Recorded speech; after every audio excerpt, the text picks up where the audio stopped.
যিনি বৎকার হবেন তার রূহটা যখন কাঁধের উপরে নিবে তিনি কাঁদতে থাকবেন আর বলতে থাকবেন, আমাকে কোথায় নাও রে, আমাকে কোন ঘরের কাছে নিয়ে যাও?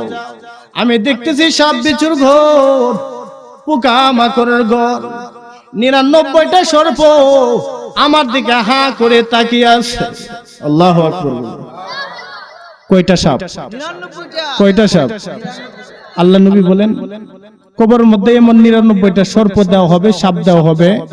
একটা সাপ যদি পৃথিবীতে তারা একটি শ্বাস পালায়, এই শ্বাসের গরমের কারণে কিয়ামতের আগ পর্যন্ত পৃথিবীতে আর গাছপালা জন্মাইবে না।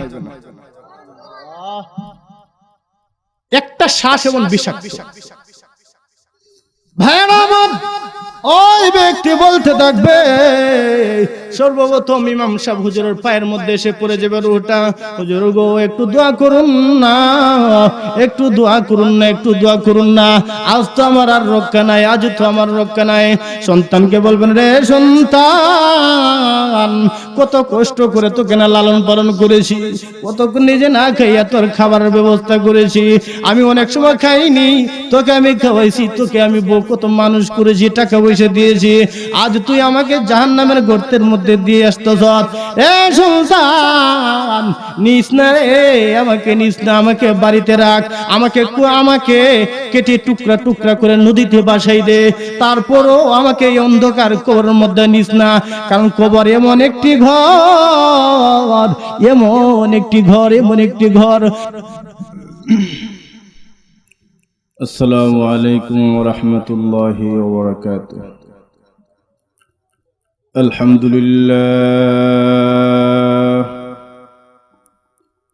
আলহামদুলিল্লাহ নাহমাদুহু ওয়া নাস্তাঈনুহু ওয়া নাস্তাগফিরুহু ওয়া নু'মিনু বিহি ওয়া নাতাওয়াক্কালু আলাইহি ونعوذ بالله من شرور أنفسنا ومن سيئات أعمالنا من يهده الله فلا مضل له ومن يضلله فلا هادي له ونشهد أن لا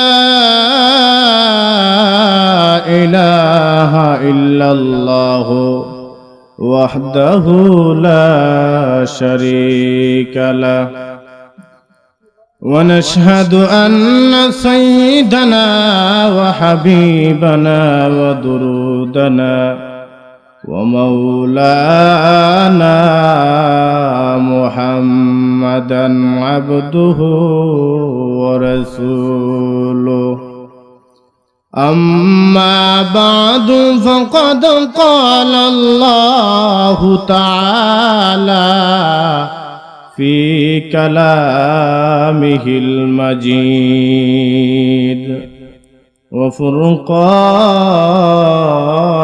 الحميد সকলে পড়ুন আউযু বিল্লাহি মিনাশ শাইতানির রাজিম বিসমিল্লাহির রাহমানির রাহিম ওয়া মিন ওয়ারাইহিম বারযাখুন ইলা ইয়াউমি ইউবআসুন সাদাকাল্লাহুল আযীম قال النبي صلى الله عليه وسلم القبر روضة من رياض الجنة أو حفرة من حفر النار أو كما قال عليه الصلاة والسلام সবাই কয়েক মর্তবা দরুদ শরীফ পাঠ করি সাল্লাল্লাহু আলা সাইয়্যিদিনা ওয়া মাওলানা মুহাম্মদ ওয়া আলা আলিহি وأصحابه وسلم صلى الله على سيدنا ومولانا محمد وعلى آله وأصحابه وسلم بلغ العلا بكماله كشف الدجى بجماله حسنت جميع خصاله صلوا عليه وآله لا إله إلا لا إله إلا الله لا إله إلا الله لا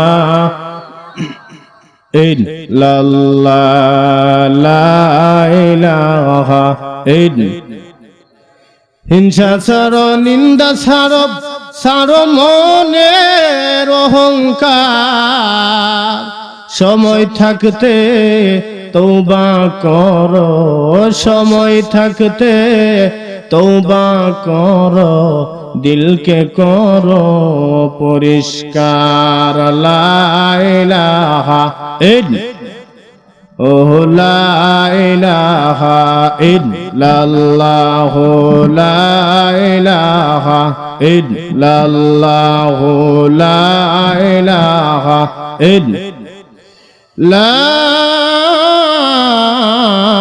ilaha illallah Muhammadur Rasulullah sallallahu alayhi wa sallam আলহামদুলিল্লাহ নূরপুর জামালপুর জামে মসজিদের উদ্যোগে আজকের ইসলামী মহাসম্মেলনের সম্মানিত সভাপতি দামাত বারাকাতুহুম আল আলিয়া উপস্থিত হযরত বুজুর্গ উলামায়ে কেরাম মুসলমান ভাই সব পর্দানিশীন মা ও বোন মান আল্লাহ পাকের দরগাহে লাখ কোটি শুকর আদায় করছি যে আল্লাহ তাআলা আমাকে আপনাদেরকে এই রহমতি বরকতি জান্নাতি পরিবেশের মধ্যে আসবার বসবার তৌফিক দান করেছেন সেই আল্লাহ জাল্লা শানুর আলিশান দরবারে একবার কালিমাতুশ শুকর আদায় করি আলহামদুলিল্লাহ। হাদিস শরীফ আছে কেউ যদি দ্বীনি মাহফিলের মধ্যে দ্বীনের মজলিসের মধ্যে একটি ঘন্টা বসে থাকে আল্লাহ তাআলা তাকে একটি ঘন্টা বসে থাকার কারণে ৬০ বছর নফল ইবাদতের সওয়াব দান করে। কর্তৃপক্ষ আমাকে একটি বিষয় নির্ধারণ করে দেওয়া হয়েছে কবর বিষয়। এজন্য আমিও খুতবাতে যে আয়াতে কারিমা তেলাওয়াত করেছি এই আয়াতের মধ্যে আল্লাহ তাআলা এই বিষয়ে আলোচনা করেছেন। যে হাদিস শরীফ পাঠ করেছি এই হাদিস শরীফের মধ্যে নবীজি এই বিষয়ে আলোচনা করেছেন। প্রত্যেকটা মানুষ মরণশীল, কি বলেন? না কেউ দুনিয়ায় থাকবে? সবাই মরতে হবে না? আসার সিরিয়াল আছে, যাওয়ার কোনো সিরিয়াল নাই। ভাইরা আমার, লম্বা চড়া ভূমিকায় যাব না, অতি সংক্ষিপ্ত আকারে আলোচনা করব।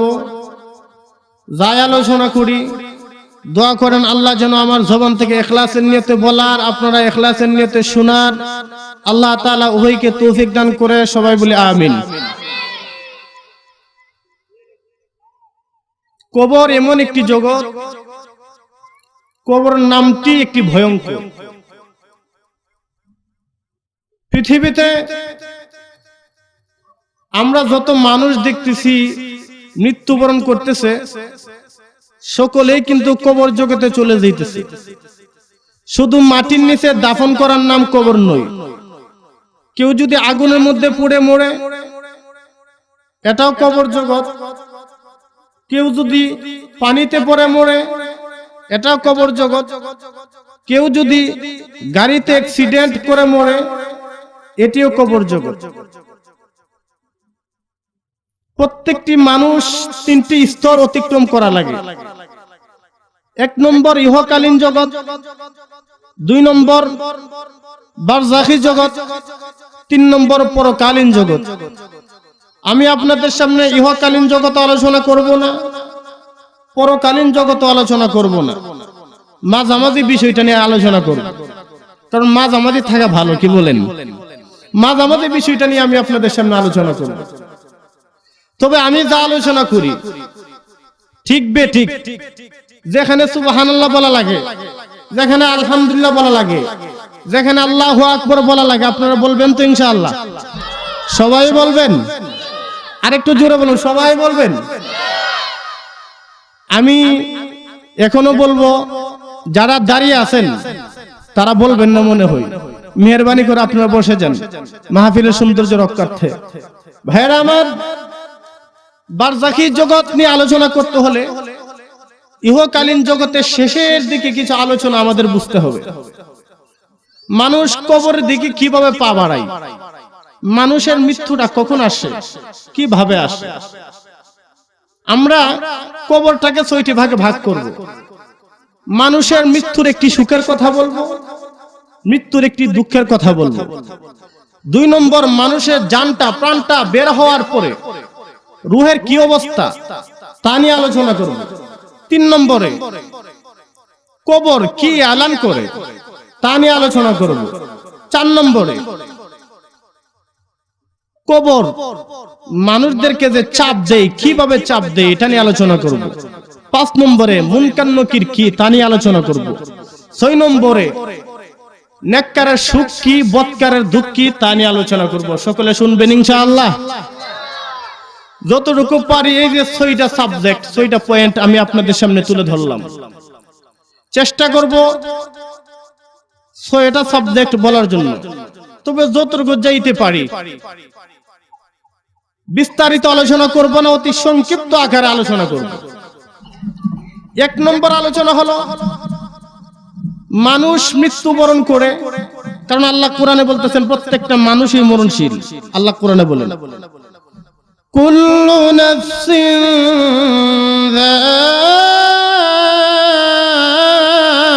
যায়িকাতুল মাউত।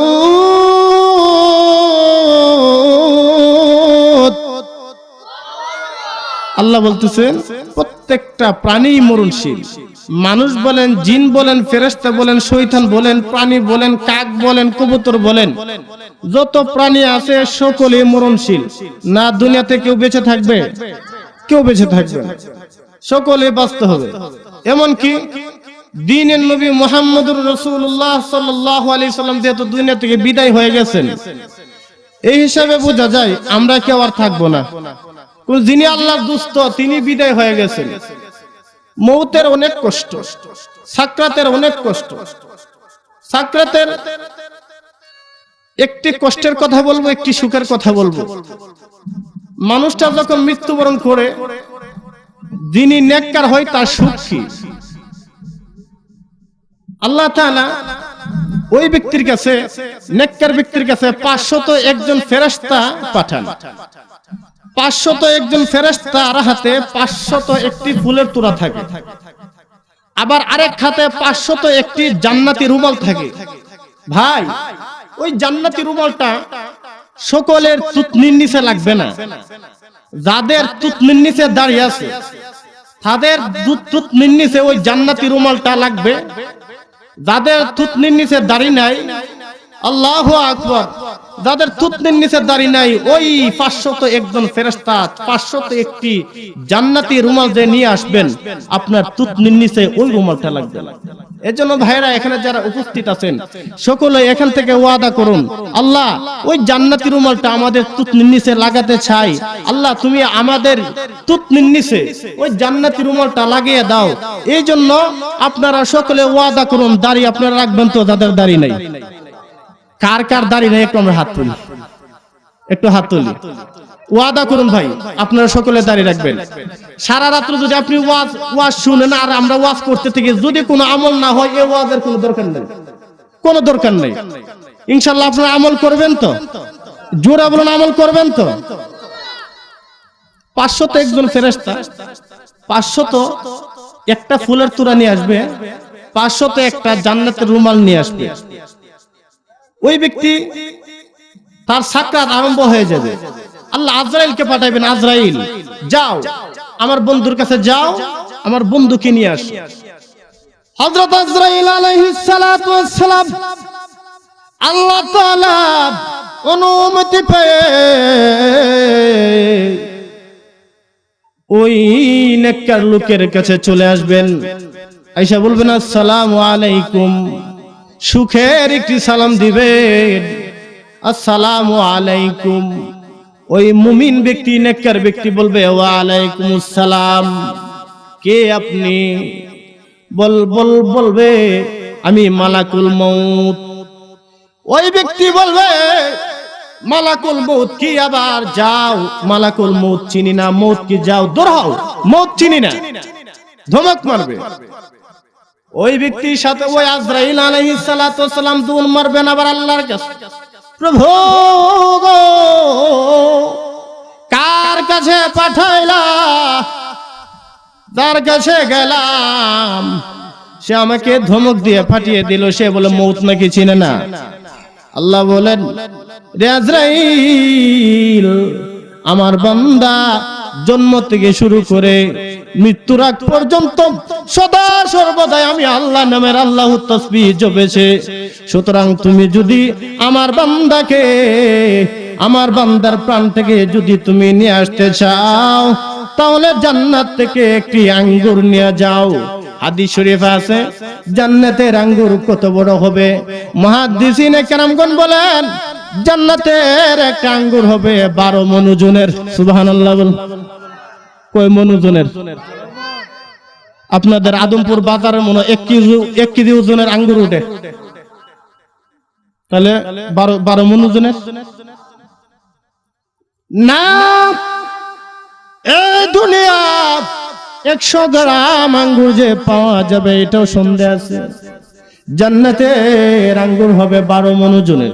কয় মণ ওজনের? আল্লাহ আজরাইলকে ডাক দাও, আজরাইল রে জান্নাত থেকে একটি আঙ্গুর নিয়ে যাও। আজরাইল আলাইহিস সালাতু ওয়াস সালাম বলবেন আল্লাহ ওই আঙ্গুর নিয়ে কি করব? তাকে কি খাওয়াবো নাকি? না রে না আজরাইল, তাকে খাওয়াতে হবে না। ওই আঙ্গুরের উপরে আমি আল্লাহ নামের আল্লাহু তাসবিহটা লিখে দে। ওই ব্যক্তি যখন আল্লাহ নামের আল্লাহ তাসবিহ দেখবে, দেখার সাথে সাথে পাগল হয়ে যাবে, পাগল হয়ে যাবে। আইরে এটা কোন আঙ্গুর রে? এটা তো আমার জান্নাতি আঙ্গুর, এটা জান্নাতি আঙ্গুর। আজরাইলকে ডাক দাও, বলবেন ভাই রে তাড়াতাড়ি আমাকে নিয়ে যাও, তাড়াতাড়ি আমাকে নিয়ে যাও। আর চাই না এই দুনিয়া থাকতে, এই পচা গান্দা দুনিয়ার মধ্যে থাকতে আর চাই না। তাড়াতাড়ি আমাকে নিয়ে যাও, তাড়াতাড়ি আমাকে নিয়ে যাও। আজরাইল আলাইহিস সালাতু ওয়াস সালাম ওই ব্যক্তির রূহটাকে এমন ভাবে কবজ করবেন, শিশু সন্তান মায়ের স্তন খাইতে খাইতে যেমন ভাবে ঘুমিয়ে পড়ে, সন্তানও বলতে পারে না, মাও বলতে পারে না, ঠিক তেমনি ভাবে ওই ব্যক্তির রূহটার মধ্যে ধরে আজরাইল আলাইহিস সালাতু ওয়াস সালাম এমন নরম হাতে টান দিবেন আস্তে আস্তে, এই আটার খামির থেকে চুল বের করতে যেমন সহজ, ওই ব্যক্তির জানটা এমন ভাবে সহজ ভাবে বের হয়ে আসবে। ওই ব্যক্তি ঘুমিয়ে পড়বে, একটু টের পাইবে না। সুবহানাল্লাহ বলুন। একটু টের পাইবে না। ভাইরা আমার, মৃত্যু ব্যক্তি যিনি মরে সাকরাতের একটি সুখের কথা বললাম, আর একটি দুঃখের কথা হলো আজরাইল আলাইহিস সালাতু ওয়াস সালামের ভয়ঙ্কর একটি চেহারা আছে। যিনি বদকার হয়, ও বেনামাজি ভাই শুনে রাখো, বেরোজাদার যিনি তুমি শুনে রাখো, যার তুতনির নিচে দাড়ি নাই তুমিও শুনো, ও মা তুমি নামাজ পড়ো না তুমিও শুনো, ও বেপরদা বোন তুমি নামাজ তুমি বেপরদাই থাকো তুমিও শুনো, যারা গান বাজনা করো তারাও শুনো, সকলে বদকার। নামাজ পড়ে না সেও বদকার, রোজা রাখে না সেও বদকার, হজ করার তৌফিক আছে হজ করে না সেও বদকার, আল্লাহর হুকুম আহকাম মতে চলে না সেও বদকার, রাসূলের তরিকা অনুযায়ী চলে না সেও বদকার। বদকার লোকদেরকে উদ্দেশ্য করে বলি, আজরাইল আলাইহিস সালাতু ওয়াস সালামের ভয়ঙ্কর একটি চেহারা আছে। আল্লাহর নবী সাল্লাল্লাহু আলাইহি ওয়াসাল্লাম মেরাজ থেকে আইসা সাহাবীদেরকে ডাক দিয়ে বললেন, সাহাবায়ে কেরাম, আমি আজরাইলের আসল আকৃতি দেখে এসেছি। সুবহানাল্লাহ বলুন। আজরাইলের আসল আকৃতিটা আপনারা শুনতে চাননি?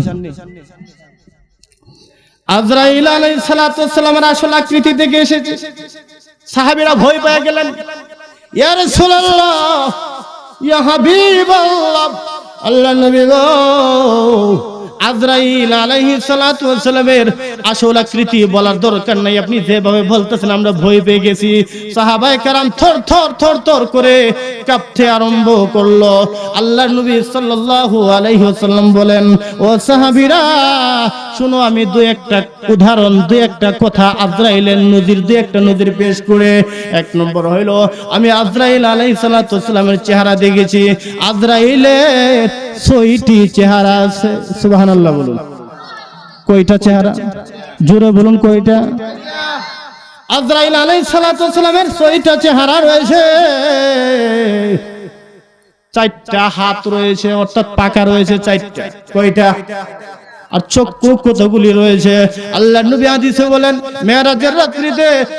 মেরাজের রাত্রি থেকে এসে সাহাবায়ে কেরামের কাছে বলতেছেন, ও সাহাবায়ে কেরাম, আজরাইলের দেহের মধ্যে চক্ষু কি 2টা না, 4টা না, 6টা না? আজরাইলের দেহের মধ্যে হযরত আদম থেকে শুরু করে কিয়ামতের আগ পর্যন্ত, ইসরাফিল সিংহা ফুঁক দেওয়ার আগ পর্যন্ত যত মানুষ চলে গেছে, যত মানুষ বর্তমানে আছে, ভবিষ্যতে যত মানুষ আসবে, যত জিন চলে গেছে, যত জিন আছে, যত জিন ভবিষ্যতে আসবে, যত ফেরেশতা আছে, সমস্ত সকলের 2টা করে চক্ষু আছে।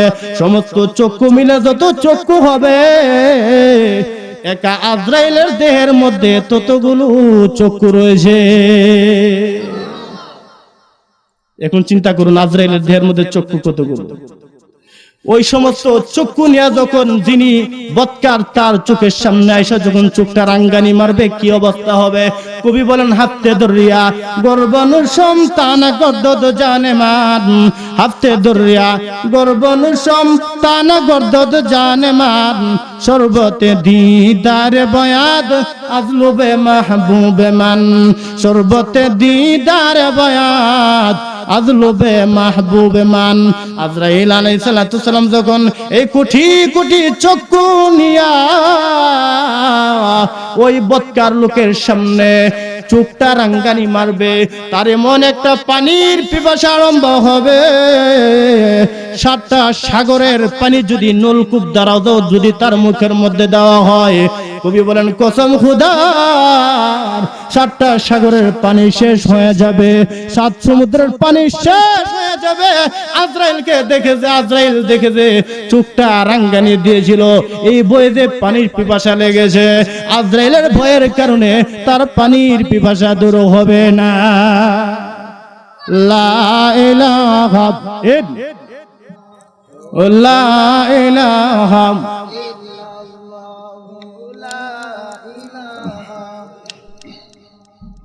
লা ইলাহা ইল্লাল্লাহ, লা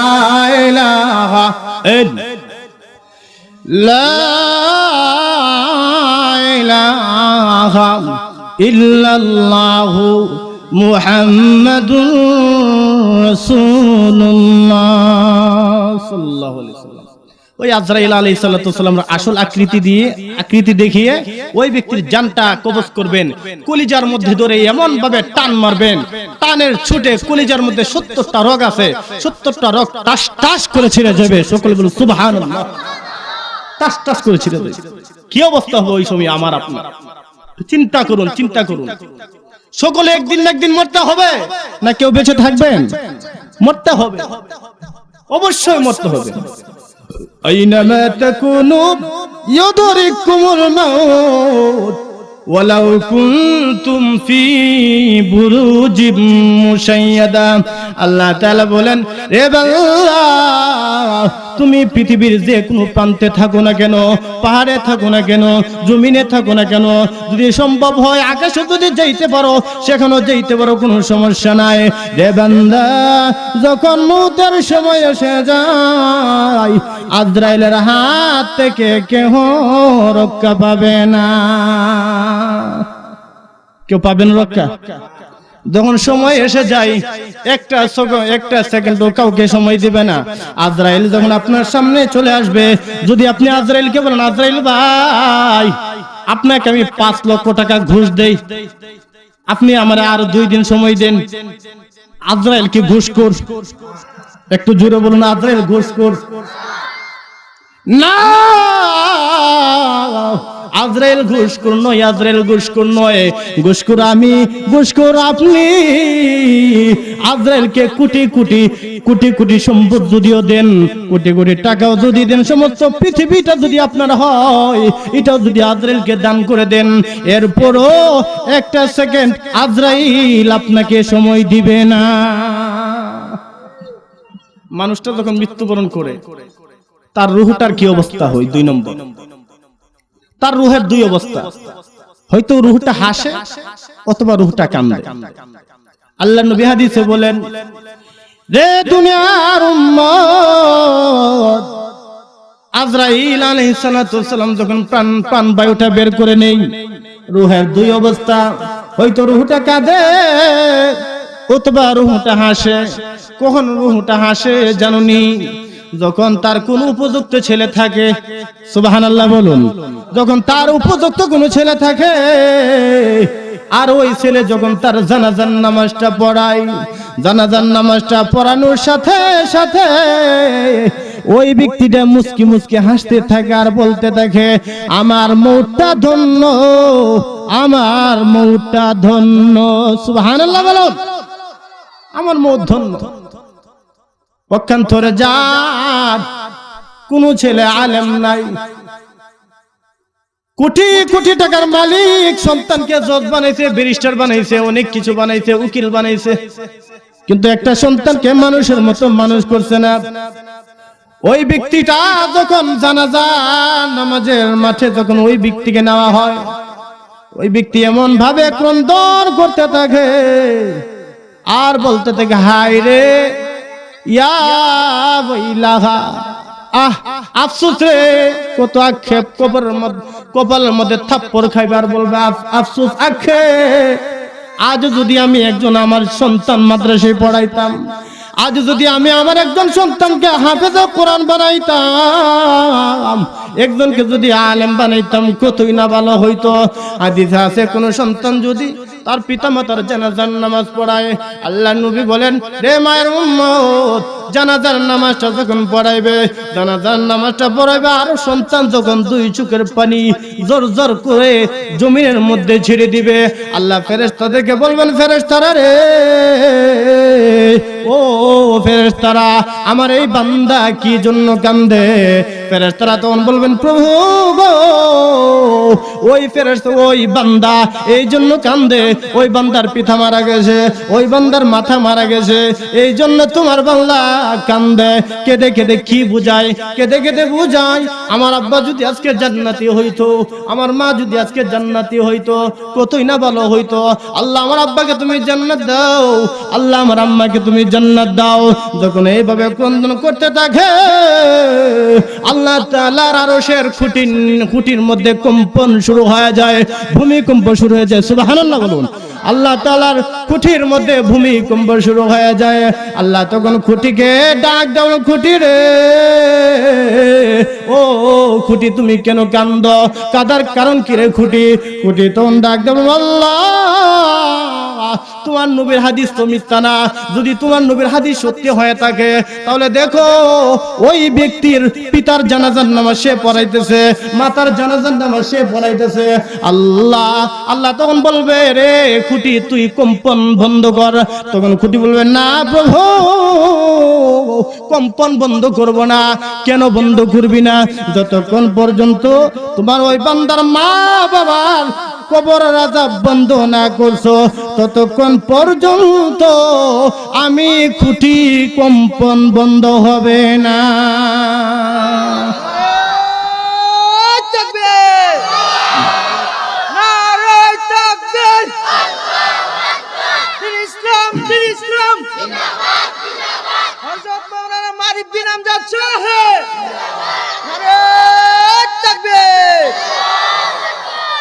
ভাইয়েরা আমার, বলতেছিলাম রুহের দুই অবস্থা। এক নম্বর হইলো হয়তো রুহটা হাসবে অথবা রুহটা কাঁদবে। আমি আপনি যারা মরবো প্রত্যেকের রুহটা হয়তো হাসবে অথবা কাঁদবে। এখন চিন্তা করুন আপনার রুহটা হাসবে না কাঁদবে। নিজে নিজে একটু অঙ্ক মিলান, হিসাব করেন। যিনি বৎকার হবেন তার রুহটা যখন কাঁধের উপরে নিবে তিনি কাঁদতে থাকবেন আর বলতে থাকবেন, আমাকে কোথায় নাও রে, আমাকে কোন ঘরের কাছে নিয়ে যাও। আমি দেখতেছি সাপ বিছুর ঘর, পোকা মাকড়ের ঘর, 99টা সর্প আমার দিকে হা করে তাকিয়ে আছে। আল্লাহু আকবার। কয়টা সাপ? কয়টা সাপ? আল্লাহ নবী বলেন কবরের মধ্যে এমন 99টা সর্প দেওয়া হবে, সাপ দেওয়া হবে। একটা সাপ যদি পৃথিবীতে তারা একটি শ্বাস পালায়, এই শ্বাসের গরমের কারণে কিয়ামতের আগ পর্যন্ত পৃথিবীতে আর গাছপালা জন্মাইবে না। একটা শ্বাস এমন বিষাক্ত। ভাইরা আমার, ওই ব্যক্তি বলতে থাকবে, সর্বপ্রথম ইমাম সাহেব হুজুরের পায়ের মধ্যে এসে পড়ে যাবে রুহটা। হুজুর গো একটু দোয়া করুন না, একটু দোয়া করুন না, একটু দোয়া করুন না। আজ তো আমার আর রক্ষা নাই, আজ তো আমার রক্ষা নাই। সন্তানকে বলবেন, রে সন্তান, কত কষ্ট করে তোকে না লালন পালন করেছি, কতক্ষণ নিজে না খাইয়া তোর খাবারের ব্যবস্থা করেছি। আমি অনেক সময় খাইনি, তোকে আমি খাওয়াইছি, তোকে আমি কত মানুষ করেছি, টাকা পয়সা দিয়েছি। আজ তুই আমাকে জাহান্নামের গর্তের মধ্যে দিয়ে আসতেছ। এ সন্তান, নিস না রে, আমাকে নিস না, আমাকে বাড়িতে রাখ, আমাকে কেটে টুকরা টুকরা করে নদীতে বাসাই দে, তারপরও আমাকে এই অন্ধকার কবরের মধ্যে নিস না। কারণ কবর এমন একটি ঘর, এমন একটি ঘর, এমন একটি ঘর। ফাতেমা রাদিয়াল্লাহু আনহাকে যখন কবরের মধ্যে যখন নামানো হয়, আবু যর গিফারি রাদিয়াল্লাহু আনহু কবরকে ডাক দাও, বলে, রে কবর, সাবধান হয়ে যাও, সাবধান হয়ে যাও। আজকে তোমার গর্তের মধ্যে কাকে রেখেছি তুমি জানোনি? আসাদুল্লাহিল গালিব হযরত আলী রাদিয়াল্লাহু আনহু, হযরত আলী রাদিয়াল্লাহু আনহুর স্ত্রী হযরত ফাতেমা, হাসানের মা ফাতেমা, হযরত হুসাইনের মা ফাতেমা। সর্বশেষে বললেন, রে কবর, তোমার গর্তে কাকে রাখতেছি তুমি জানোনি? তোমার গর্তে এমন একজনকে রাখতেছি, তিনি হলেন বিশ্ব নবীর কোন বিশ্ব নবীর মেয়ে। সুবহানাল্লাহ বলুন। কবর এতক্ষণ কোনো জবাব দেয়নি। এখন কবর আল্লাহর কাছে বলে, প্রভু গো, তুমি আমার জবানটা খুলে দাও, আমি আবু যর গিফারির সাথে একটি কথা বলে। তখন আল্লাহ তাআলা কবরের জবানটা খুলে দিলেন। কবর তখন ডাক দিলেন, রে আবু যর গিফারি, তুমি কার কথা বলতেছো? তুমি আমাকে এসে কেন ধমক দিতেছো? আমি আলীর স্ত্রীকে চিনি না, হাসানের মাকে চিনি না, হুসাইনের মাকে আমি চিনি না, বিশ্ব নবীর মেয়েকে আমি চিনি না। আমি চিনি নেককার লোককে আমি চিনি। আল্লাহু আকবার। হযরত ফাতেমার যদি অবস্থা হয়ে থাকে, আমার আপনার কি অবস্থা? আমায় সাদা কাপড় পরাইয়া মুর্দার কাঠে শোয়াইয়া, আমায় সাদা কাপড় পরাইয়া মুর্দার কাঠে শোয়াইয়া, কান্দে করে নে রে তোরা, কান্দে করে নে, সাজাইয়া দে রে তুরা দে সাজাইয়া দে, সাজাইয়া দে রে তুরা দে সাজাইয়া দে। আমায় সাদা কাপড় পরাইয়া মুর্দার কাটে সরাইয়া, আমায় সাদা কাপড় পরাইয়া মুর্দার কাটে শুয়াইয়া কান্দে করে নে, সাজাইয়া দে রে তুরা দে সাজাইয়া দে, সাজাইয়া দে রে তুরা দে সাজাইয়া দে। ববের হাটের লেনা দেনা এবার হলো শেষ, পরবাসী জীবন ছেড়ে যাহাবো আপন দেশ। ঠিক কিনা? ববের হাটের লেনা দেনা এবার হলো শেষ, আরে পরবাসী জীবন ছেড়ে যাহাবো আপন দেশ। পাড়া পড়শি সবাই মিলে, আরে পাড়া পড়শি সবাই মিলে বিদায় কইরা দে, সাজাইয়া দে রে আমায় সাজাইয়া দে, সাজাইয়া দে রে আমায় দে সাজাইয়া দে। আমায় সাদা কাপড় পরাইয়া মুর্দার কাটে শুয়াইয়া, আমায় সাদা কাপড় পরাইয়া মুর্দার কাটে শুয়াইয়া কান্দে করে নে, সাজাইয়া দে রে তুরা দে সাজাইয়া দে, সাজাইয়া দে রে তুরা দে সাজাইয়া দে। বড়ই পাতার গরম জলে গোসল করাইয়া, সকলকে গোসল দিবে না? সকলকে দিবে না? এজন্য বলেন বড়ই পাতার গরম জলে গোসল করাইয়া, লুবানের সুবাস দিবে বাসর সাজাইয়া। আল্লাহু আকবার বলুন। বড়ই পাতার গরম জলে গোসল করাইয়া, আরে লুবানের সুবাস দিবে বাসর সাজাইয়া। আরে যতন করে মাটির ঘরে,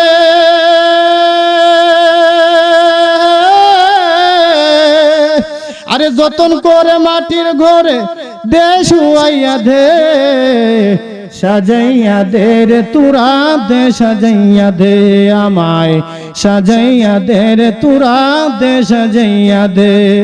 আমায় সাদা কাপড় পরাইয়া, বলুন আমার সাদা কাপড় মুর্দার কাঠে শুয়াইয়া কান্দে করে নে, সাজাইয়া দে রে তুরা দে সাজাইয়া দে, সাজাইয়া দে রে তুরা দে সাজাইয়া দে। রূহ এভাবে ক্রন্দন করতে থাকবে আর পাপ পায়ে পড়বে, ওই সময় কোনো কাজে আসবে না। বলছি রূহের দুই অবস্থা, একটু হলো রূহ অথবা হাসবে, রূহ অথবা কাঁদবে।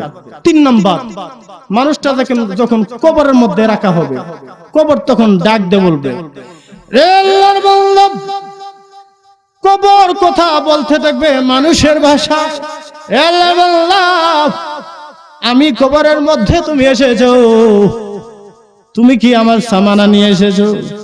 আমি কিন্তু সাপ বিচ্ছুর ঘর, আমি কিন্তু পোকামাকড়ের ঘর, আমি জাহান্নামের আগুনের ঘর। আমার কাছে যে তুমি এসেছো সামানা তুমি নিয়ে এসেছো কিনা? বদকার লোক এই কথা শুনে ভয় পেয়ে যাবে। যিনি মুমিন তার পক্ষপাতিত্ব হয়ে ফেরেশতা বলবেন, রে কবর সাবধান, যাকে এই কথা বলতেছো তিনি তো একজন মুমিন। তিনি কে? তিনি তো একজন মুমিন। তুমি মুমিনকে কেন ভয় দেখাইতেছো? মুমিনকে ভয় দেখানোর কারণ কি? তখন কবর ডাক দিয়ে বলবে, আমি কে মুমিন চিনি না, কে বদকার আমি তাও চিনি না। আমি ওই ব্যক্তিকে চিনি যে ব্যক্তি আমার মধ্যে এসে শুয়ে যাইবে, শুয়ে যাওয়ার সাথে সাথে যদি লোকটা মুমিন হয় তার কবরটা প্রশস্ত হয়ে যাবে। সুবহানাল্লাহ বলুন। এমন প্রশস্ত হবে, এমন প্রশস্ত হবে, আল্লাহর নবী হাদিসে বলেন, রে মায়ের উম্মত, মুমিন ব্যক্তির কবরটা এমন প্রশস্ত হবে, চোখের পলকের আমরা চোখের দৃষ্টি দিলে যতটুকু পর্যন্ত দেখি তার চেয়ে আরো কোটি কোটি কোটি কোটি গুণ ওই কবরের মাটি আরো দূরে সরে যাইবে। আর ওই তার কবরের মাটি এমন মেশকে আম্বর হবে। আর যিনি বৎকার হবে, যিনি বৎকার হবে তার আর কোনো উপায় নাই, রক্ষা নাই, রক্ষা নাই। কবর এমন হবে কবর, ভয়ঙ্কর কবর। নামানোর সাথে সাথে এক পাজর হাড় আরেক পাজরের মধ্যে চলে আসবে, এমন ভাবে চাপ মারবে রে যুবক, রে যুবক কই দিন আর তুমি বাহাদুরি করবা, কই দিন তুমি আর নেতাগিরি করবা? গত কয়েকদিন আগে তুমি ছিল শিশু, আজ তুমি হয়ে গেলে যুবক, এরপরে তুমি হয়ে যাবে বুড়া, কয়েকদিন পরে তুমি যাইবে অন্ধকার কবরে। আর কেন বাহাদুরি করো, আর কেন বাহাদুরি করো? আর বাহাদুরি না করে এখনো সময় আছে, তওবা করো, তওবা করো। আল্লাহ বলেন বান্দারে, তুমি যখন গুনাহ করো, গুনাহ করার পরে যখন আমি আল্লাহর কাছে তওবা করো, আমি আল্লাহ তাআলার কাছে তওবা করার কারণে আমি আল্লাহ তোমাকে এমন ভাবে মাফ করি, আমি আল্লাহ তোমাকে এমন ভাবে মাফ করি যেন তোমার কোনো গুনাহ থাকে না। ভাইরা আমার, ওই ব্যক্তি বলতেছিলাম কবরের মাটি যখন সংকীর্ণ হয়ে যাবে, এমন চাপ মারবে যেখান থেকে সূর্য উদয় হয় এখান থেকে মাটি আসবে, যেখান থেকে সূর্য উঠে এখান থেকে মাটি আসবে, সে যেখানে গিয়ে সূর্য অস্ত যায় সেখান থেকে মাটি আসবে, উত্তর দিক থেকে মাটি আসবে, দক্ষিণ দিক থেকেও মাটি আসবে, এমন জোরে চাপ মারবে। আল্লাহু আকবার বলি, আরেকটু জোরে বলি আল্লাহু আকবার, বলি নারায়ে তাকবীর, আরেকটু জোরে নারায়ে তাকবীর। ভাইয়েরা আমার, বলতেছিলাম এমন জোরে চাপ মারবে, চাপ দেওয়ার সাথে সাথে মায়ের যে দুধ পান করেছিল 32 নলের দুধ মুখ দিয়ে, নাক দিয়ে, চোখ দিয়ে, কান দিয়ে বের হইতে থাকবে। আল্লাহু আকবার বলুন। এমন অবস্থা হবে সেদিন কেউ আর সাহায্য করবে না, সেদিন আপনার কোনো রক্ষাকারী নাই, কেউ আপনাকে সাহায্য করবে না। এজন্য হযরত উসমান রাদিয়াল্লাহু আনহু যখন কবরের পাশ দিয়ে হাইটা যাইতেন, তিনি এমন ভাবে ক্রন্দন করতেন, এমন ভাবে কাঁদতেন, সাহাবায়ে কেরাম জিজ্ঞেস করতেন, ওগো আল্লাহর নবীর সাহাবী উসমান, আপনি এভাবে ক্রন্দন করেন কেন? অন্য কোন স্থানে গেলে এভাবে ক্রন্দন করেন না, কবরের কাছ দিয়ে হেঁটে গেলে আপনি এত ক্রন্দন করেন কারণ কি? আর হযরত উসমান রাদিয়াল্লাহু আনহুকে তিনি নবীজির জামাতা, সুবহানাল্লাহ বলুন। এমন জামাতা, দুই নূরের অধিকারী, নবীজির দুই মেয়েকে বিয়ে করছে হযরত উসমান। এই উসমান রাদিয়াল্লাহু আনহু যখন কবরের কাছ দিয়ে যখন হযরত উসমান রাদিয়াল্লাহু আনহু হেঁটে যাইতেন, এমন ভাবে কাঁদতেন, এমন ভাবে কাঁদতেন হযরত উসমান। জিজ্ঞেস করলে হযরত উসমান বলেন, রে সাহাবী ভাইরা, শুনে রাখো, আমি এই জন্য কান্দি, এই জন্য আমি কান্দি। কবর হলো মৃত্যুর পরে কবর হলো প্রথম ঘাটি, যে প্রথম ঘাটি থেকে ছাড় পেয়ে যায় বাকি সমস্ত ঘাটির মধ্যে ছাড় পেয়ে যাবে। আর যে ব্যক্তি প্রথম ঘাটির মধ্যে ধরা খায় বাকি সমস্ত ঘাটির মধ্যে ধরা খেয়ে যাবে। আমি উসমান যদি নবীর সাহাবী, আমি উসমান যদি ওমরের জামাই হয়ে থাকি, কিন্তু আমি উসমান যদি কবরের মধ্যে ধরা খেয়ে যাই, আমি উসমানের তো আর রক্ষা নাই। সুবহানাল্লাহ বলুন। লা ইলাহা ইল্লাল্লাহ। যারা দাঁড়িয়ে আছেন বসে যান, একটু সামনে আগে, একটু সামনে আগে, একটু সামনে আসি আর একটু জিকির করি, লা ইলাহা ইল্লাল্লাহ। একটু জিকিরের সাথে আগাই। যে উপর বাইকে জায়গা করে দিবে আল্লাহ হাসরের মধ্যে, তার জান্নাতের মধ্যে আল্লাহ তার জায়গা করে দিবে। একটু সামনে আগে আর জিকির করি, লা ইলাহা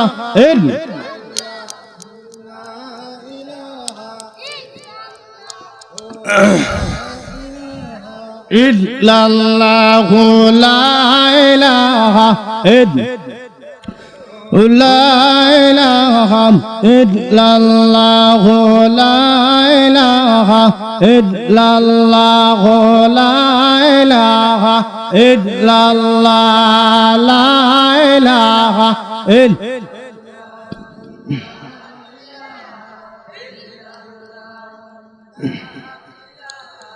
লা ইলাহা ইল্লাল্লাহ মুহাম্মাদুর রাসূলুল্লাহ সাল্লাল্লাহু আলাইহি ওয়াসাল্লাম। বলতেছিলাম কবর ওই সময় ডাক দিয়ে বলবে, যদি নেককার হয় সুখের শেষ নাই, বদকার হলে দুঃখের শেষ নাই কবরের মধ্যে। ভাইরা আমার, কবর এমন একটি ঘর, বলেছিলাম কবর একটি নাম শুনলেই ভয়ঙ্কর। কবর নামটা একটি ভয়ঙ্কর কবর। ভাইয়ের আমার, এই কবরে আপনাকে চাপ দিবে, মুমিন হোক মুমিন হোক সবাইকে চাপ দিবে। এক সাহাবীকে চাপ দিয়েছিল। আম্মা জান আয়েশা রাদিয়াল্লাহু আনহা বলেন, ইয়া রাসূলুল্লাহ, ইয়া হাবিবাল্লাহ, যারা মুমিন তাদেরকে চাপ দিবে?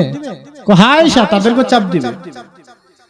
আম্মা জান আয়েশা রাদিয়াল্লাহু আনহা বলেন, ইয়া রাসূলুল্লাহ, ইয়া হাবিবাল্লাহ, আল্লাহর নবী গো, কবরের মধ্যে যদি মুমিন ব্যক্তিকে চাপ দেওয়া হয় তাহলে নামাজ পড়ে লাভটা কি? হজ করে লাভটা কি? ইবাদত করে লাভটা কি? পর্দা করে লাভটা কি? এখন থেকে আর নামাজ পড়বো না, পর্দা করবো না, কোন ইবাদতই করবো না, কারণ কবর আযাব থেকে বাঁচতে পারবো না। আল্লাহর নবী সাল্লাল্লাহু আলাইহি ওয়াসাল্লাম বলেন, রে আয়েশা, শুনে রাখো, কবর আযাবটা হবে মুমিন ব্যক্তির জন্য রহমত, আর কুমিন ব্যক্তির জন্য হবে লানত। কেমন ভাবে মুমিন ব্যক্তির জন্য হবে রহমত?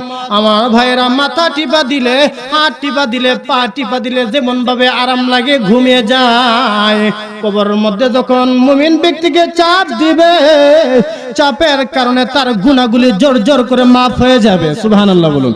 তার গুনাহগুলি জোর জোর করে মাফ হয়ে যাবে। মাফ হওয়ার পরে তার কাছে এমন একটা আরাম লাগবে, এমন ঘুমে ধরবে, এক ঘুমে ইসরাফিল সিংহে ফু দেওয়ার আগ পর্যন্ত এক ঘুমে কাটাইবে। তাহলে মুমিন ব্যক্তির জন্য যে চাপ দিবে কবর, এটা রহমত না লানত? জোরে বলুন, রহমত না লানত? তাহলে আমরা সবাই চাই এই যারা মুমিন তাদেরকে চাপ দেওয়া হোক, যেহেতু রহমত, কারণ আরাম লাগে তো চাপ দিলে, সবাই আমরা চাই। কিন্তু যিনি কমিন তার অবস্থাটা কেমন হবে? আল্লাহর নবী বলেন, একটি টিকটিকির ডিমের উপর যদি 70 মণ ওজনের একটি পাথর রাখা হয়, ওই টিকটিকি ডিমের যে অবস্থাটা হবে, কুমিন ব্যক্তির সাথে কবরের সেই অবস্থা হবে। আল্লাহু আকবার বলেন, সেই অবস্থা হবে। এখন আপনি চিন্তা করুন কি অবস্থা হবে। ভাইয়েরা আমার, 5 নম্বর হলো মুনকার নকির। এরপর আসবে মুনকার নকির। মুনকার নকির ফেরেশতা আসবে, চাপ দেওয়ার পরে আপনার প্রশ্ন করবে। মুনকার নাকির কি? মুনকার নকির আসল সুরত হলো, মুনকার নাকিরের আওয়াজ হবে ঠাডার আওয়াজের মতো। মাঝে মধ্যে ঠাডা পড়ানো বজ্রপাতের আওয়াজের মতো গর্জন হবে। মুনকার নাকিরের আওয়াজ হবে, কথা হবে ঠাডার আওয়াজের মতো। তার চোখ হবে বিজলির চোখের মতো। তার দাঁত হবে গাভীর সিংহের মতো। তো 32টা দাঁত মুখের 32 স্থানে থাকবে, ভিতরে থাকবে না। 32টা দাঁত 32 স্থানের মধ্যে থাকবে, ভিতরে থাকবে না, বাহিরে থাকবে। আর চুল পায়ের গোছা পর্যন্ত পড়ে যাবে। নবীজি বলেন, মুনকার নাকিরের চুলের আগা থেকে আগুনের শিখা বের হবে। আল্লাহু আকবার বলুন। এমন মোটা হবে মুনকার নাকির, এক খাত থেকে আরেক খাত পর্যন্ত যাইতে হইলে 100 বছরের রাস্তা। সুবহানাল্লাহ, 100 বছর লাগবে, 100 বছর লাগবে এক কাত থেকে আরেক কাত পর্যন্ত যাইতে হইলে। এমন মোটা হবে মুনকার নাকির। কিন্তু যিনি মুমিন, তার কাছে কিভাবে আসবে? তার কাছে আসবে জান্নাতি পোশাক পরে, নূরানি চেহারা বানাইয়া, 32 বছরের যুবক হইয়া, তো তার মধ্যে থাকবে দাড়ি, পাঞ্জাবি পাগড়ি পরিধান কইরা, সামনে আইসা বলবে, আসসালামু আলাইকুম। সুবহানাল্লাহ বলুন। এই সূরাতে আসবে। আসার পর যখন প্রশ্ন করবেন তখন 5 ওয়াক্ত নামাজ দাঁড়িয়ে যাবে। ধমক মারবে মুনকার নাকির, এই মুনকার নাকির কাকে প্রশ্ন করো? 5 ওয়াক্ত নামাজ আমি জানিস, আমাকে চিনোস না? সুবহানাল্লাহ বলুন। আমাকে চিনোস না? আমি 5 ওয়াক্ত নামাজ কাকে প্রশ্ন করো? যা। মুনকার নাকির আর প্রশ্ন করবে না। আবার যখন কিছুক্ষণ পর আবার চাইবে প্রশ্ন করার জন্য, তাহাজ্জুদের নামাজ, তার কাফনের কাফন এবং বুক এই দুইটার মাঝখানে তাহাজ্জুদের নামাজ দাঁড়িয়ে যাবে। সুবহানাল্লাহ বলুন।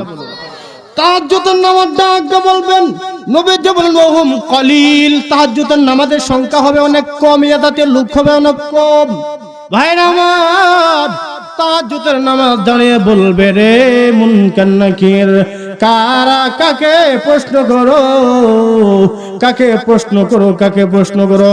সাবধান থেকে কোনো প্রশ্ন করতে পারবা না।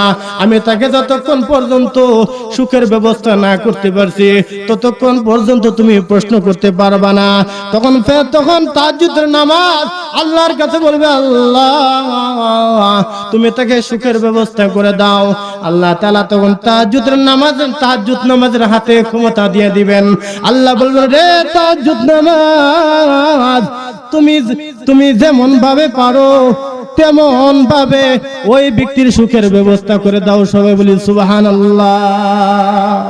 আমার ভাইয়েরা, কবর সম্পর্কে বয়ান করতে গিয়ে বলেছিলাম যতটুকু পারি ততটুকু আলোচনা করব। হুজুর আয়েশা পড়ছে, যতটুকু আলোচনা করছি কবরের ভয় আল্লাহ আমাদের সকলের ভিতরে প্রবেশ করায় দেখ। সকলে বলে আমিন। ওয়া আখিরু দাওয়ানা আলহামদুলিল্লাহি রাব্বিল আলামিন। আসসালামু আলাইকুম ওয়া রাহমাতুল্লাহ।